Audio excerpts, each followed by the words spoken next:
Audio clip number 26، اس میں انشاءاللہ عز و جل آپ سورہ بقرہ کی آیت نمبر 74 سے لے کر 77 تک کی تلاوت، ترجمہ اور تفسیر صراط الجنان سنیں گے۔ بسم اللہ الرحمن الرحیم۔ ترجمہ: اللہ کے نام سے شروع جو نہایت مہربان رحمت والا ہے۔ ثم قست قلوبكم من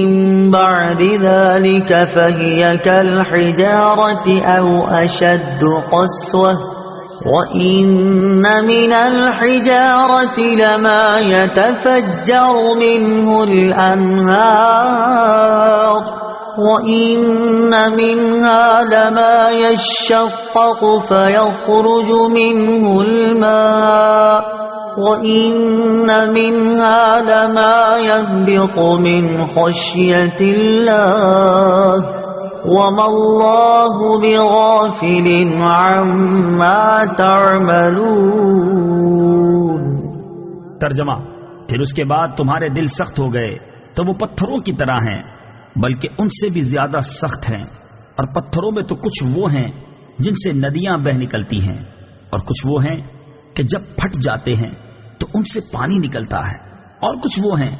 جو اللہ کے ڈر سے گر پڑتے ہیں، اور اللہ تمہارے اعمال سے ہرگز بے خبر نہیں۔ ثم قست قلوبکم، پھر تمہارے دل سخت ہو گئے۔ تفسیر صراط الجنان میں ہے، اس آیت کی ایک تفسیر یہ ہے کہ حضور پرنور صلی اللہ تعالی علیہ وآلہ وسلم کے زمانے میں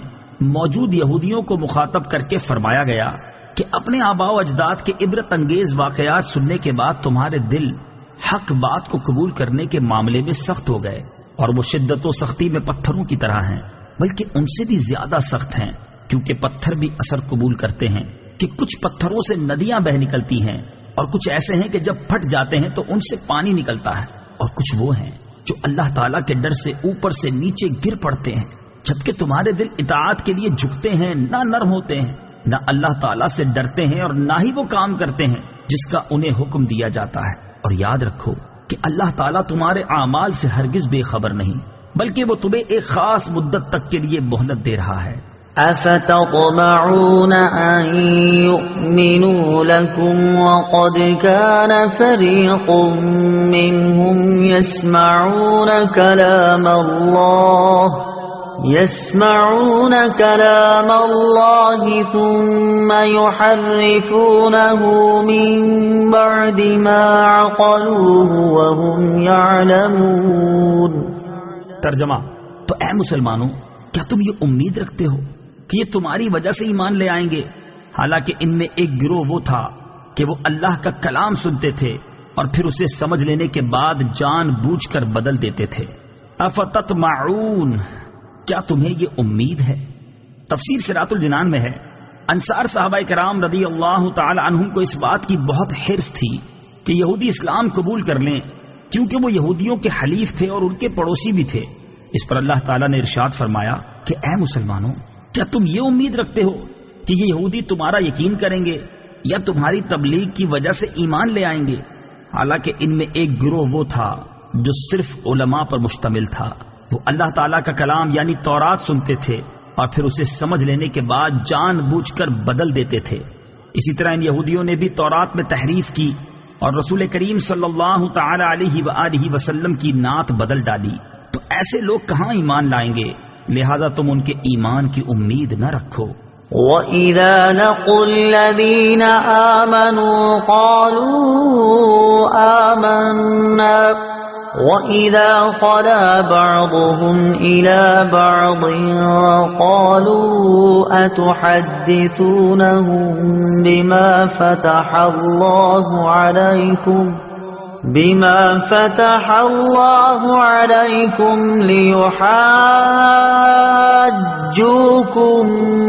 بِهِ عِندَ رَبِّكُمْ أَفَلَا تَعْقِلُونَ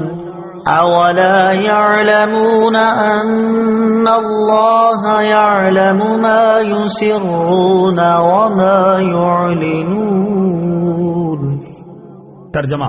اور جب یہ مسلمانوں سے ملتے ہیں تو کہتے ہیں کہ ہم ایمان لا چکے ہیں، اور جب آپس میں اکیلے ہوتے ہیں تو کہتے ہیں کیا ان کے سامنے وہ علم بیان کرتے ہو جو اللہ نے تمہارے اوپر کھولا ہے، تاکہ اس کے ذریعے یہ تمہارے رب کی بارگاہ میں تمہارے اوپر حجت قائم کریں۔ کیا تمہیں عقل نہیں؟ کیا یہ اتنی بات نہیں جانتے کہ اللہ جانتا ہے جو کچھ وہ چھپاتے ہیں اور جو کچھ ظاہر کرتے ہیں؟ وَإِذَا لَقُوا، اور جب وہ ملتے ہیں۔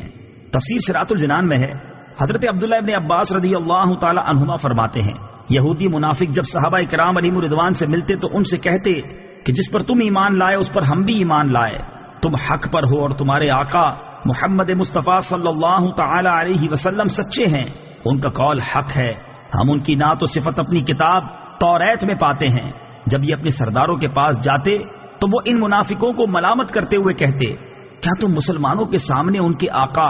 محمد مصطفیٰ صلی اللہ تعالی علیہ وسلم کے بارے میں وہ باتیں بیان کرتے ہو جو اللہ تعالیٰ نے تمہاری کتاب میں بیان فرمائی ہیں، تاکہ وہ اس کے ذریعے دنیا و آخرت میں تمہارے اوپر حجت قائم کر دیں کہ جب ہمارے آقا محمد مصطفیٰ صلی اللہ تعالی علیہ وآلہ وسلم کا نبی برحق ہونا تمہاری کتابوں میں موجود ہے تو تم نے ان کی پیروی کیوں نہ کی؟ کیا تمہیں عقل نہیں کہ تمہیں یہ کام نہیں کرنا چاہیے؟ اس سے معلوم ہوا کہ حق پوشی اور سرکار دو عالم صلی اللہ تعالی علیہ وآلہ وسلم کے اوصاف کو چھپانا اور ان کے کمالات کا انکار کرنا یہودیوں کا طریقہ ہے۔